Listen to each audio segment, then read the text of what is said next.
Today we'll learn a sicha, a speech that the Rebbe gave.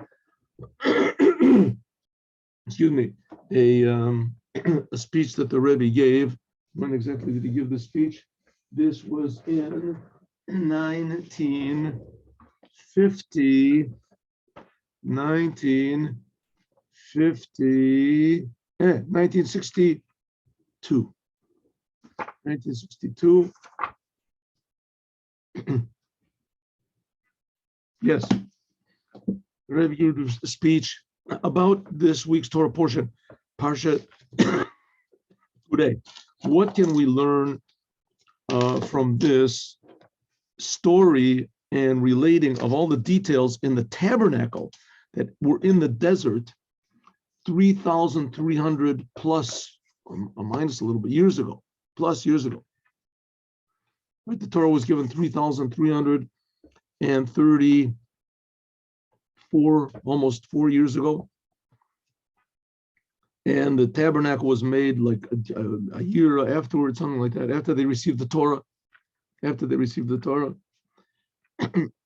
So 3,330 plus years ago story about this tent that the Jewish people built, really sort of strange, where they would make sacrifices and do all these other strange things that they believe that God told them. Right? A whole entire nation did all these things that they said that God told them to do. I mean, there's never been, you have to understand also, the Jewish people have been, basically all of them, with very brief periods of this, have been doing the commandments and refraining from sins. Okay, the first temple was destroyed because they didn't do it completely, and the second temple also. And in fact, the Jewish people have always been sort of, unsteady in this whole, in doing all of the commandments the way they're supposed to do. And idolatry has always been a big one, a big temptation and things like that. But nevertheless, the Jewish people have been doing the Torah, at least been believing that it's true. Believing that it's true until about 300 years ago. Let's put it in a different way. This is where the first Rebbe Chabad said, the Jewish people believed in God and his Torah nonstop. There were times that they thought maybe God left them, maybe God didn't care about them anymore, but they always believed in God. We're going to learn in the times of Chanukah, the majority of the Jews, the time of Purim, also all the Jews briefly, they all went to the meal of Achashverosh, but they always believed that there was God. They always believed in God, and they always believed the Jewish people were special and that they had been chosen to do the commandments. But they thought that, now maybe times are different, etc. Only nowadays, the last 300 years, there stood up what they call intellectual Jews, and they convinced the whole world, and the Jewish people there were actually Jewish people that said that God does not exist and that the Torah is simply not true. Never happened anything like that. So at least Jewish people always believed this. Maybe you can say, well, that's because of the previous generations, they were all stupid. Isaiah and Rabbi Akiva and even Moses, they just didn't get the point. Now we have the point. We have plays and we have science, we have mathematics, even though the plays are forgotten after a few years and the science keeps changing every 10, 20 years. But nevertheless, that beats doing the commandments right, wrong, doesn't beat. The fact of the matter is the commandments are really true and that the creator of the universe told us to do it.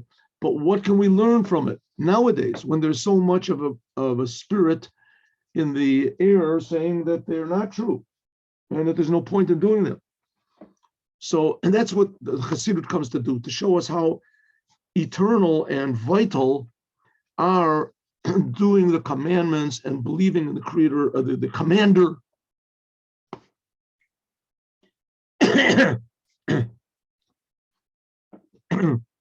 And not so much thinking about ourselves. Think about yourself, but not so much. After all, we're not creating ourselves, huh? You're not giving yourselves eyes to see and ears to hear. But you believe that also could be. Paro did. It says that Paro said, "The river is mine. I created myself." He said, "I created myself." But generally speaking, to levels of self-deception to that degree, people do not reach. Maybe, I don't know. If there's anybody in the world that says, "I giving myself the power to see," could be it. All right. The Inyanim Torah, like everything in the Torah. So let's understand what this is teaching us, why this is so necessary and urgent that we understand what's going on over here in the Torah portion. What is the message of the tabernacle doing? Torah, just like everything in the Torah, is oich de verschieden var undertailing, also the division, the separation from the sedras, from the Torah portions, nit b'derech mikra. It's not accidental. Nor b'diukum makuvan. It is exact and intentional, right?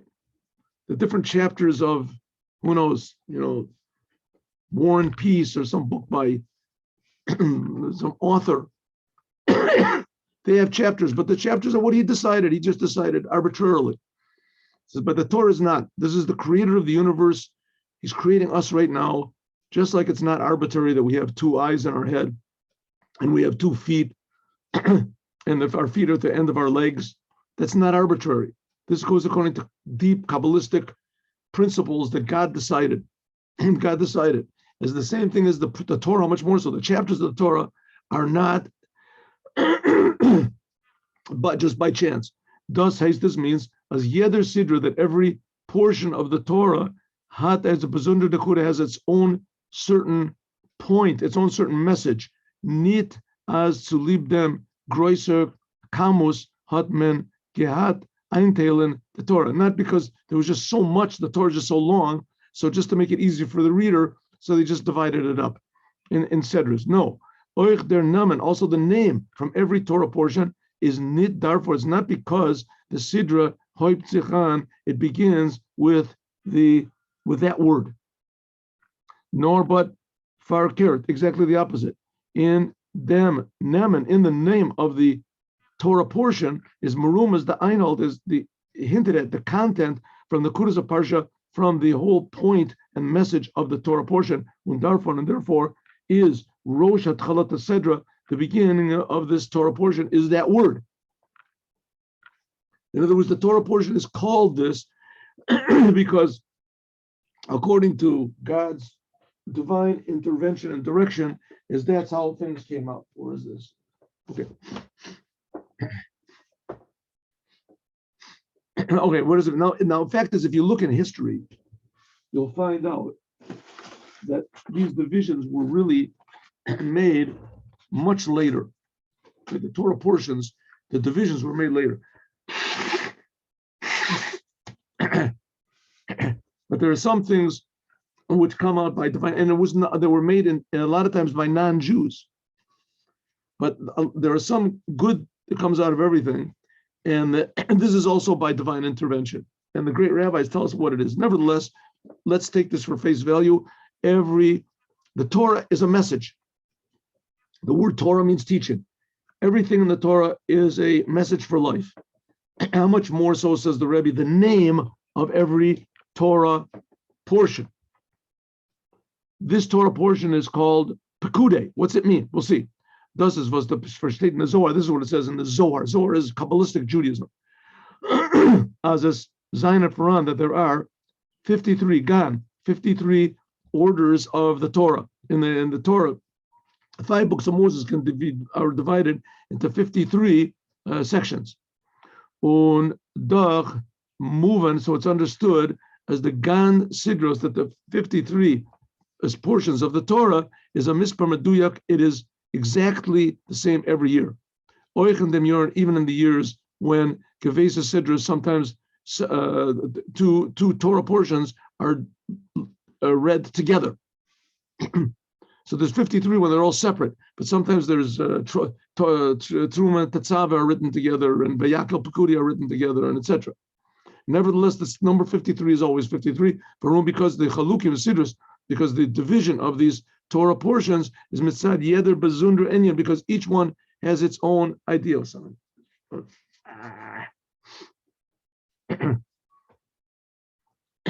Nor amol lent man, but just that sometimes, once in a while, we read it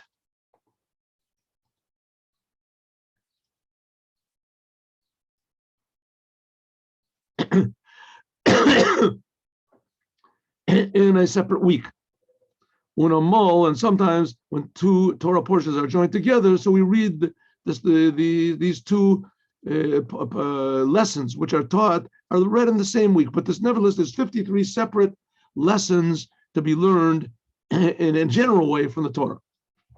From them, as verstandig for this is understood as the Parshios Vayakel and Pekudi, when these two Torah portions that we're reading now, Vayakel and Pekudi, afilu in the year, even in the years, when we read them together, Haben say Tzvei Berzundra, they have two different topics.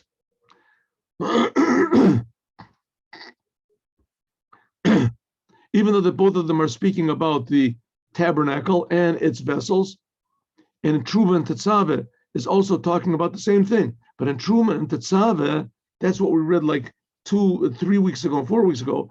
This is talking about what God commanded Moses to make the tabernacle. And in Vayakel Pekudi that we're reading now, this is talking about how it was actually made. And so therefore there is two different points over here. And also in Truma and Tetzaveh that also is subdivided into two more points. And in Truma Tetzaveh, that was how God commanded Moses to make the tabernacle. And these two that we're reading now, which is called the Vayakel Pekudi, these last two sections of the book of Exodus, are talking about how the Jewish people actually did it.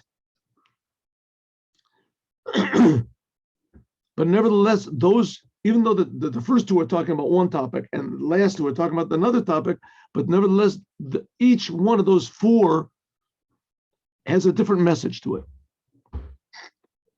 Base, the chalukah, the difference between the content from Vayakel and the content from Pekudei, even though they're both talking about how the Jews actually carried out the commandment of making the tabernacle, is in Vayakel is talking about how Moses zusammenkleven, he gathered together the Jews when Abraham given them, and he gave to them the God's commandment, Abraham's unzog, the commandment to make the tabernacle, and the vessels which are in the temple, the altars and the 7-branched menorah, etc. Uvidi Yidden, and also how the Jews actually did getan the Eibishter, the Eibishter Hatkes, and did what God said to do. That's Vayakel. The Parshas Pekudei, that's this week's Torah portion. Terzählt wie Moshe had gemacht dem cheshbon, how Moses made the accounting from all in the Davos of Mishkan, and all of the details and the donations that were given, all the ingredients of the tabernacle, they're enumerated in this week's Torah portion. How much gold there was, how much silver there was, etc. And what this gold and silver and copper were used for. What's this?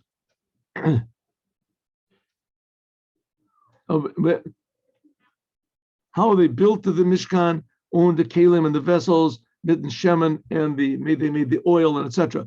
Dort Makriv Gemen, and how they made the sacrifices. That's in this week's Torah portion. Und wie soll das hat gepoilt the Amshachas, and how this drew down the revelation from above. Like it says, V'kavod Hashem maleyat Mishkan. It said that the glory of God filled the Mishkan. So here we go. The first two Torah portions that we talked about, which was like 3, 4, and 5 weeks ago, that was what God commanded Moses. And these two portions that we're reading now, the two last chapters of the book of Exodus, are talking about how the Jews actually did it. But there's a difference between these two. The first one is Vayakel. This tells how Moses told over to the Jews what God said. And the Jews actually did it. And then Parshas Pekudei is talking about the accounting, how much of the ingredients, what were used, the details, and what they were used for, how they were actually made, and also the sacrifices that were made. And finally, it talks about how God reacted and that he filled the tabernacle. Thus says, this means, as the Nakuda from Vayakel, that the point of Vayakel, last week's Torah portion, is Avodas and Nivroim. What we do. Vi Yidden haben gebaut, how Jews actually built the tabernacle with their own, how do you say, their own materials, their own money, and with their money, their bodies, with their souls. And B'mamona, what does it mean with their money? That they had, there were 13, or some people say 7, 15. It depends if there was 3 different types of wool that were used, if you count them as one thing or if you count them as the 3 different things. That they brought these, let's say 15 different types of materials, gold, silver, etc., and the stones, the precious stones, which the Haben, which they donated. That was their money.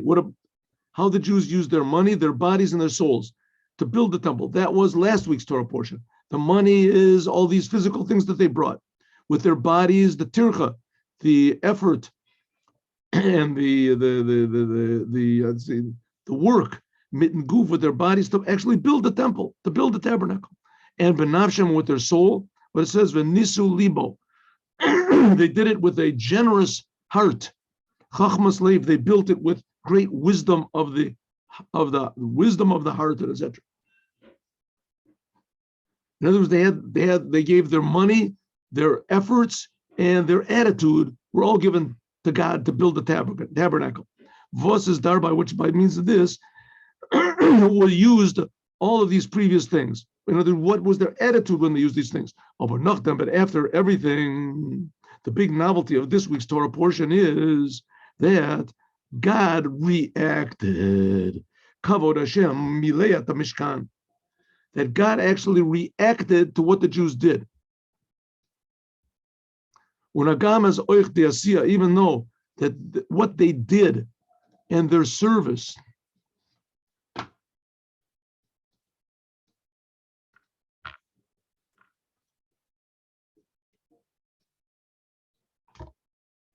which is talking about in Vayakel, drew down the revelation of God from above. Of course, that because everything that a Jew does, it roofed him arois, it draws down a blessing from God. Hataber yeder amshacha from Vayakel, einhold kein erech nit.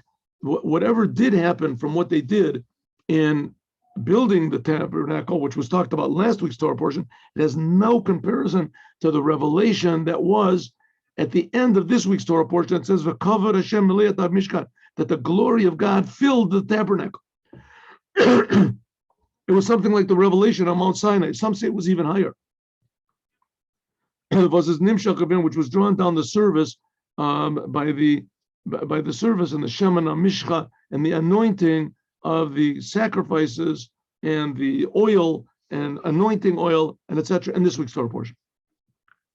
Okay, so here we have, this is the big novelty of Judaism, is that God reacts to what we do in this physical world. God reacts to what we do. The problem is, of course, it's a big problem, is that, back then everybody saw it, they felt it. They could see and they could feel this. They were ready for it. God took them out of Egypt. God revealed himself when he split the sea. God revealed himself at Mount Sinai. There were all sorts of miracles. So the Jewish people were living with God. When there was a revelation of God, first of all, the revelation was very big, very tremendous, and also they appreciated it. And now, in our generation, which there is revelation of God, and that's what the Rebbe wants to stress to us, and what Chassidut wants to stress to us, that every time we do a commandment, a Jew does a commandment, that there is a resulting revelation of God. Every time. True, it's not as big as it was back then in the tabernacle, but the Rebbe says even more. The revelation that was there after the tabernacle was built, that's spoken about here, it was also greater than any revelation that had been before.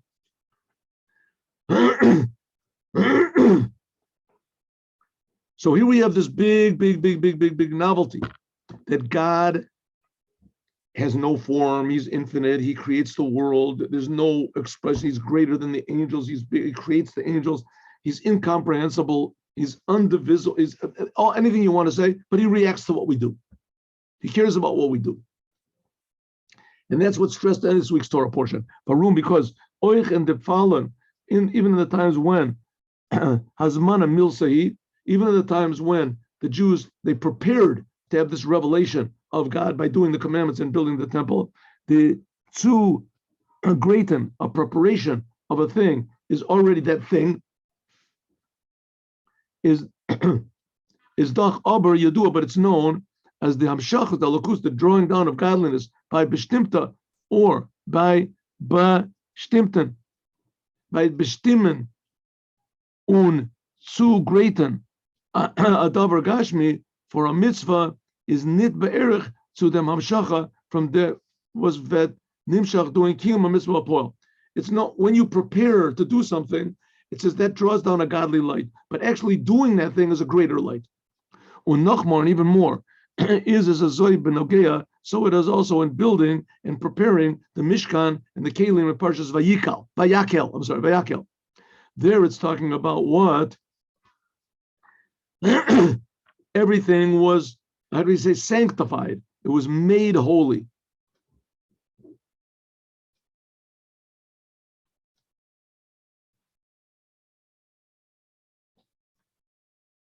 This, it's certain that that's only the preparation. Is doch zicher as der gilui melamayla, the revelation, which was from above through the preparation. It was building the temple and building all the vessels and everything. That was already a revelation of godliness to a certain degree, but it's absolutely nothing in comparison to actually the work that was done in the temple, that was in the tabernacle, which is talked about this week's Torah portion, where they anointed it and they actually brought sacrifices to actually bring this revelation. Okay. So if so, the point from these four Torah portions, which talk about God's command to Moses, they all talk about the tabernacle. The first two talk about God's command to Moses to build it, and the second two talk about Moses telling the Jewish people to do it, and they actually did it. In Parshas Truma and Tetzaveh, this is talking about the commandment of God to build it. This is the arousal from above, which is before the Jews actually do something. But this is only in 2 points. There's 2 ways, Truma and Tetzaveh, right? First of all, the commandment to make the Mishkan, the actual tabernacle and its vessels, in Truma, and afterwards, how to make the garments for the Kohanim, that's in Tetzaveh. Good, but it's all talking about what God commands to us. In simple English, it means inspiration. Right? God gives us inspiration that all of a sudden we feel inspired to do something. When Parshas Vayakel and Yakel, it's talking about the commandment of Moses to the Jewish people that they should actually do it. The service, that's talking about us from below to above. And finally, in this week's Torah portion, Pakude is talking about the higher of all of them is how God reacted to our actual working in this world. So in other words, in the first 2 Torah portions, it's talking about God giving us a blessing before we work. These last 2 portions is talking about us doing the work, and finally, God giving the blessing after we work.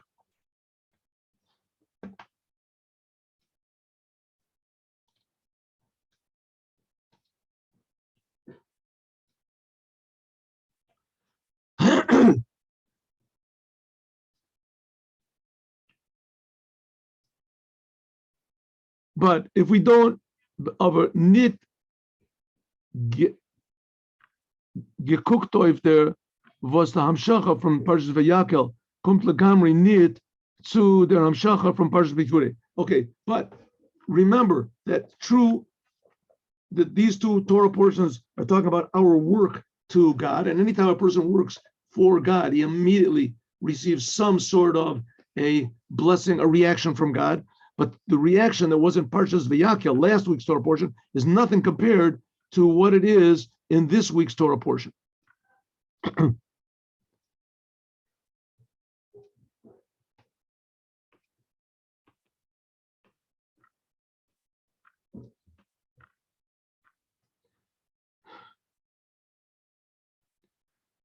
But nevertheless, sometimes the majority of the years we read these two Torah portions together because there's sometimes Barum Vensis nit kein Zeit when there is no time, so we have to men sich allein men muz arain happen in einsach some when there's no time, like in years that don't have an extra month to them, like this year does. So there's no time. There won't be enough weeks in the year in order to finish it, so we have to join the two together, which this this has to take 2 weeks, right? Usually there's 12 months in the Jewish year, and there's only 4 weeks in every month, so that means there's 48, and there's 53 Torah portions, so we have to unite them together sometimes, but we don't mean that we have to go outside of time.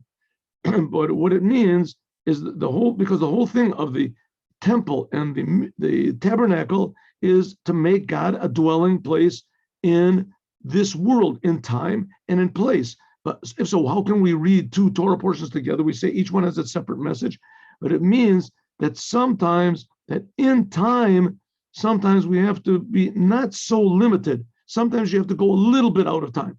Okay. This, when it says that we have to go a little bit out of time.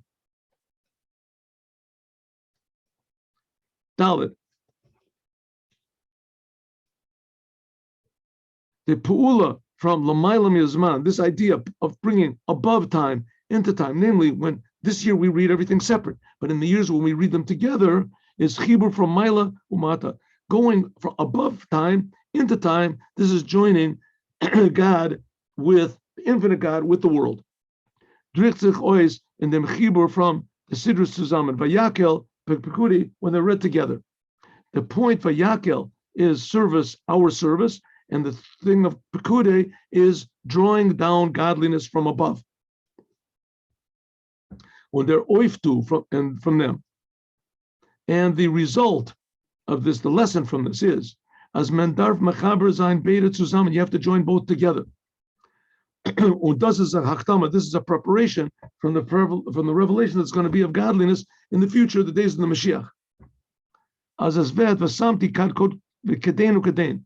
It says that there's a question, what is this Shimsho Shayach? It's a question. Anyway, it comes out, there was like the stone that was it says there was a stone in the Ark of Noah. Some people say that it shined on itself, that light came out from it. And some say that it just reflected the light of God. If it shined on its own, it means that that's shined on its own. It means that we do the work from below. It means that God, He's the one that shines. He brings. But if it just reflects God's light, it means that we do the work. What's the point that the Rebbe is trying to make? The temple was a place. The tabernacle was a place where the Jews worked. They served God. And it was also a place where God reacted.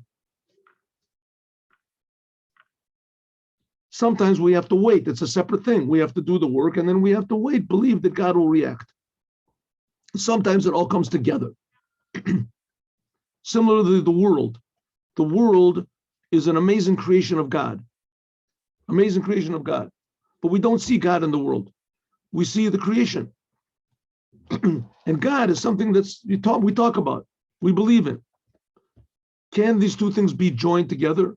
The world will be a world and God will still be infinite in the world, physical world, seemingly it's impossible. That's the idea, basic idea of the raising of the dead. The raising of the dead is that people will be individuals, just like they were before, but they'll be infinite.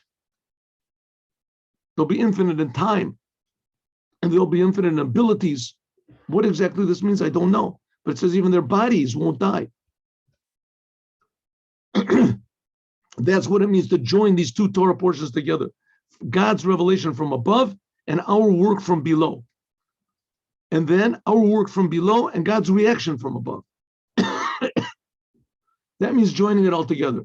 Nacha Roa, another teaching from the Chibur from Yaakov with Pekude is Tzvishen dem Tzvei Tzivoy, because the commandment from God to Moses, which made the Mishkan and the Kelim, and the commandment of Moses to the Jewish people to actually do it, is sometimes it can be that there's a separation, and something interrupting, like it was in Parshas Kitisa. Right? How does it go? Let's look. We just had now 5 Torah portions that talked about the tabernacle. The first 2 of them were talking about God's command to Moses to build the tabernacle. It's Truma Tetzaveh. The last 2 were talking about Moses commanding the Jews to build the tabernacle, and they actually did, and God revealed. But stuck in the middle between these 4, 2 on one side and 2 on the other, is Parshas Kitisa. And Parshas Kitisa, that we read 3 weeks ago, that talks about the sin of the golden calf. The sin of the golden calf is like a bone in the throat, right in the middle of all this wonderful God talking about, you're going to make me a house and I'm going to be revealed in it, and you're going to be mine and I'm going to be yours. I'll live with you and you'll serve me, and it's going to be wonderful, wonderful world. All of a sudden, in the middle of this wonderful building of God's house in the world, comes the golden calf. Says the Rebbe, sometimes there can be a separation of bad in the middle of all this good. When the commandment comes already below to Moses, Vayakel, as then it's as though everything has already been done, the Mishkan, even though that there was this interruption, this Tisa, but nevertheless you can carry on afterwards, Vayakel and Pekude, and everything gets done, as though there was no interruption. When the Merad Yor, in the majority of the years, we read these 2 Torah portions together. We go after the majority. But in the time when the Yetzer Hora comes mixing in the middle, as therefore we have to take a little bit of time. An interruption is aber kein andere Inyan nita inmitten. When sie is doch lo yedach mimena nida. Just 1 second, excuse me. Afil b'shas. Oh, I see, okay. Is aber kein andere Inyan nitten inmitten, sie is doch lo yedach mimena nidach. When Vayakel and Pekude are read together, so we see that these 2 issues of Moses commanding the Jewish people and the Jewish people doing the commandment is nothing will stop it. Nothing can stop the Jewish people from doing what God says, even if there was the golden calf, even if all the Jewish people serve the golden calf. Nevertheless, it says even the most pushed away person will not be pushed away from God. Is vider inyan vert nor nisgala, but by means of it being revealed by Moses and the espashtusha and the representative of Moses in every generation, as vet zich their inyan zicher, for sure it will be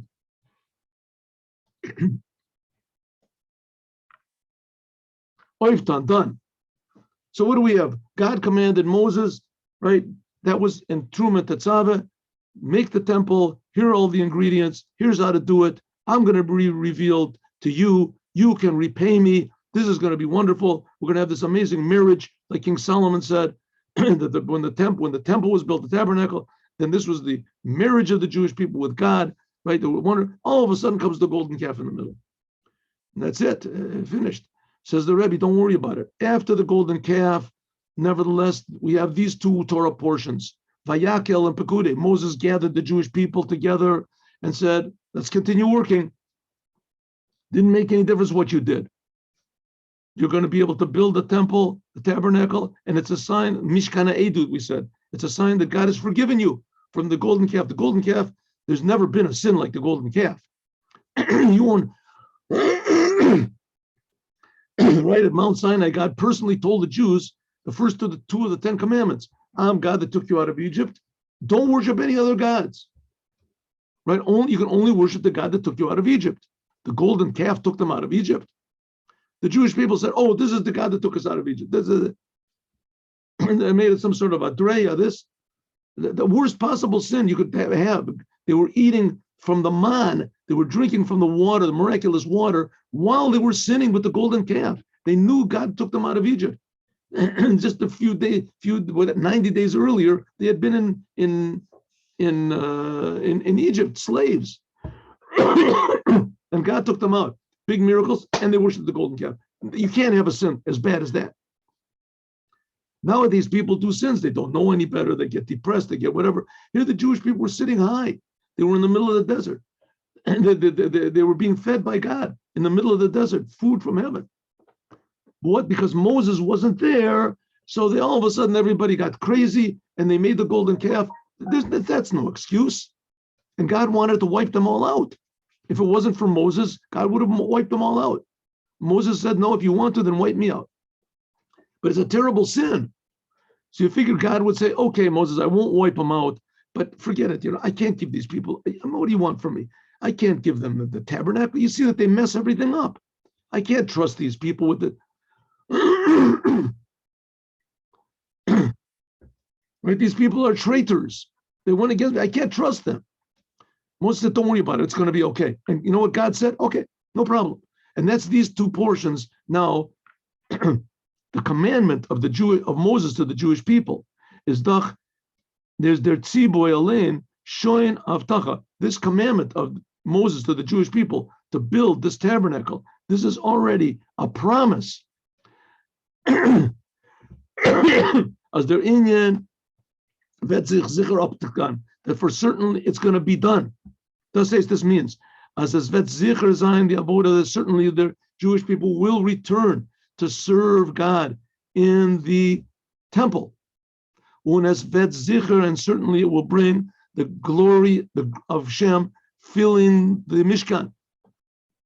And that's what's going to be now in our times. Of course, we have to have faith, but we see the Jewish people are still existing despite everything. And that's a pretty good sign that the God of the Jews still exists. And the Jewish people are still doing the Torah despite all of the efforts of, the destroy Judaism and the missionaries and all these other, and the seculars and all these other people. Nevertheless, there's still a lot of Jews that they say never less than 600,000, I don't know, that do the Torah and they believe that God gave the Torah. And they believe they really, but what? It's concealed. We don't see God. And there's a lot of problems in the world, a lot of pain, a lot of suffering that won't be when Moshiach comes.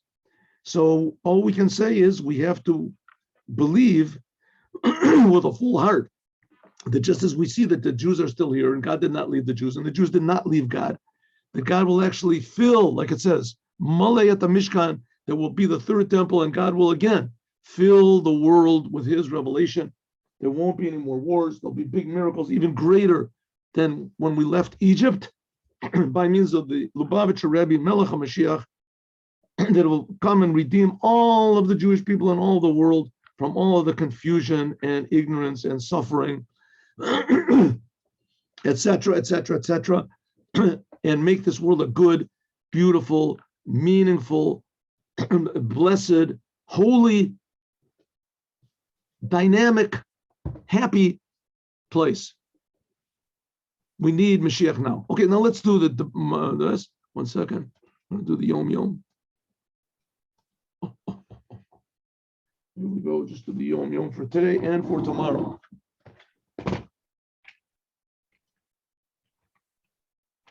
There it is. Why does this thing cover everything? All right. Yes. All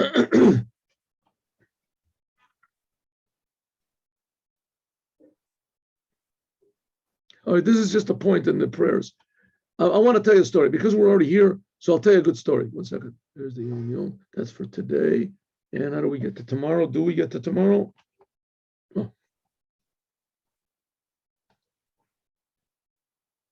Tomorrow. A blessing you have to make a blessing on something. Just like a rain is good. You pray for rain, but it doesn't help you unless you plow and you plant in your field. And then the earlier the rains, they benefit the crops. But a waste field, a field that's unplowed and unsown, you can pray for rain as much as you want to. No rain will make things grow if you didn't plant. So you have to work first. First of all, you have to work. So now I'll tell you a story. Ready, everyone? Listen to this story. Knockout story. I heard this, I think it's a fellow called Rabbi Biederman. Speaks Yiddish, a very dynamic speaker. Anyway, so he says like this. He says that once he was at a gathering, a sort of a party, maybe a birthday party for this older man. Maybe the man was in his 80s or whatever. And there came all of his children and his grandchildren. There was altogether like 120, 140 people, just his children and his grandchildren, just children and grandchildren. So he says, he takes them aside, this old man that they're making the birthday party for. He says, see these children and the grandchildren? They all come from a dream. It's a dream. What type of a dream? So I'll tell you the story. He said he got married, right? He got married, what is it, 60 years ago, whatever it was. And his mother-in-law, from the beginning, didn't really like him. He didn't really like him. But they accepted him. He was sort of a wild kid, or whatever it was. But anyway, 2 weeks after the wedding, his mother-in-law asks him to come over to their house, comes over, and his mother-in-law and him are alone, and she starts to curse him out. You're a terrible person. You're stupid. You're evil. All of a sudden, this terrible curses your parents. I know your parents are both the idiots in this. And just, I don't want to repeat whatever. I didn't know. He didn't tell the story, but the worst curses you could possibly have. All the bad, you're a thief and you're a murderer. You're a terrible person. Screaming and yelling, I know your past. I know who you are. And I want you to divorce my daughter. And I don't want you to ever come over. I never want to see you again. I just want to tell you how much I hate you. And screaming and yelling, just like, he doesn't know what to say. So he leaves the house. She kicks him out of the house. Screams at him for like 10 minutes, kicks him out. So he says, I don't know what to do. He's all shaking and everything like this. So he figures that's the end of the wedding. That's the end. That's the end of the marriage. So he immediately goes to tell his Rav. He said the name of the Rav, and I forget the name of the Rav, Rota or something. Anyway, so he went to a well-known rabbi. He says, a well-known rabbi. And he told him the whole story. So the rabbi says to him, let's say Rav Roth, right? So Rav Roth says to him, tell me, did you tell anybody else about this?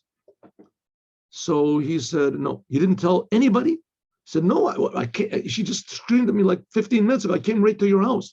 You didn't tell your mother about it? Your wife? Nobody knows about it? He says, no, didn't tell anybody. He says, okay, then it's a dream.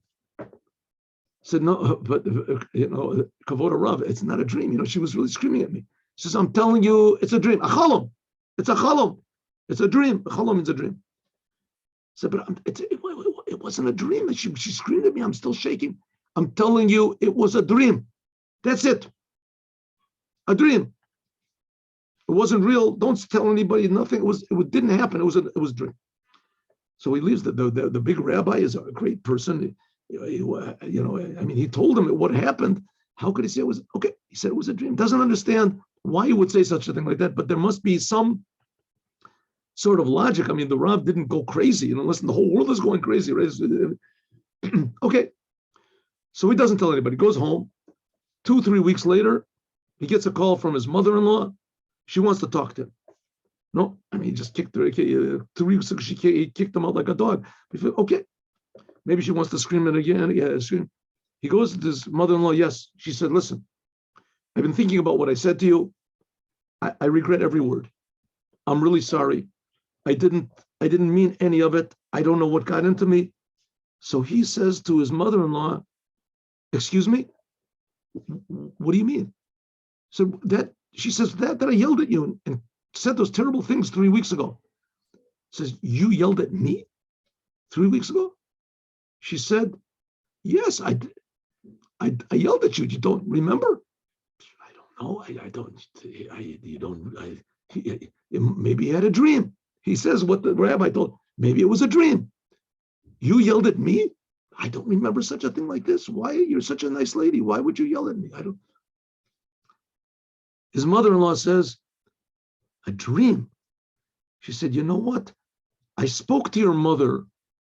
I happened to meet her a few days ago, and I spoke to her, and she didn't say anything about, how you cursed me out, how I cursed you out. And I also spoke to my daughter, your wife, and she didn't mention anything about it either. It can't be that I yelled at you. You didn't tell anybody about it. Maybe, she says, maybe you're right. Maybe it was just a dream. Maybe it was just a dream. Maybe it was a dream. Could be. He says, yeah, I'm telling you. You didn't yell at me. Maybe it was a dream. And that's it. The whole thing was forgotten. He said, because of that, the whole thing was forgotten. He says, therefore, I had 20 children, and all of them have children. We got all these, all these children are here because of a dream. It was a chalom. So what is the lesson we can learn from it? That bad things in the world, don't take them too seriously. It's just a chalom. And if you don't take it seriously, then you'll see that it really does become a chalom. It really does evaporate. And so it will be with all the terrible things that happened in the course of history. They should all be transformed to good.